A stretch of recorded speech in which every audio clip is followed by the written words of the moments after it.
Hi everyone, I'm Willie Whittlesey, General Manager of Yuba Water Agency. I want to give you an update on the Colgate Penstock incident. First off, I want to share the great news that the one injured contractor is alert and in good spirits. On Monday, I was able to visit with him and it was just wonderful to see him, and that just absolutely changed the mood around here. And now we're looking at what we need to do to analyze our situation and recover from this incident. I also want to thank the first responders. I'm talking CHP, I'm talking CAL FIRE, Dobbins Oregon's House Fire Department, the Sheriff, Bi-County Ambulance, and many others. You had an amazing response to this incident, and we wouldn't be where we're at without you. Thank you so much. Now let's talk about the incident. We've all seen it on TV. You understand what we went through, but I want to let you know briefly what we experienced here. On Friday afternoon at about 3 p.m., we had a major rupture of our penstock above Colgate Powerhouse. That caused significant volumes of water to flow down the hill and cause erosion and mudslides to our Colgate Powerhouse and the Yuba River upstream of Englebright and eventually into Englebright.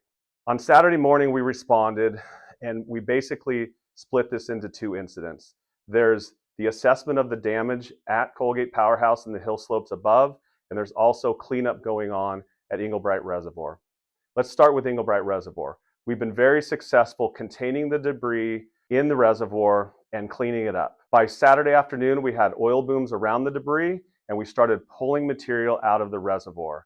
On Sunday, California Department of Fish and Wildlife visited with us and made their way out to the site, and we're working hand in hand with them in unified command, recovering material from the reservoir.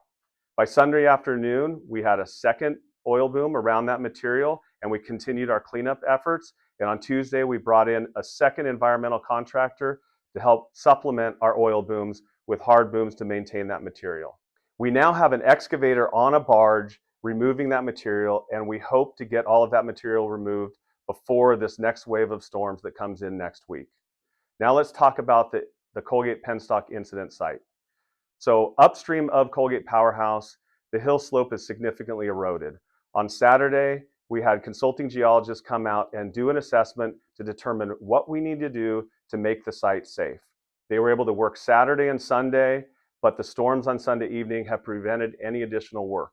On Saturday, we also flew over the area in a helicopter to just get our own eyes on the ground to see what we're up against. We also did some LiDAR flights to assess the change in topography on that slope. However, we haven't made our way into the powerhouse. We don't know the extent of damage to our powerhouse.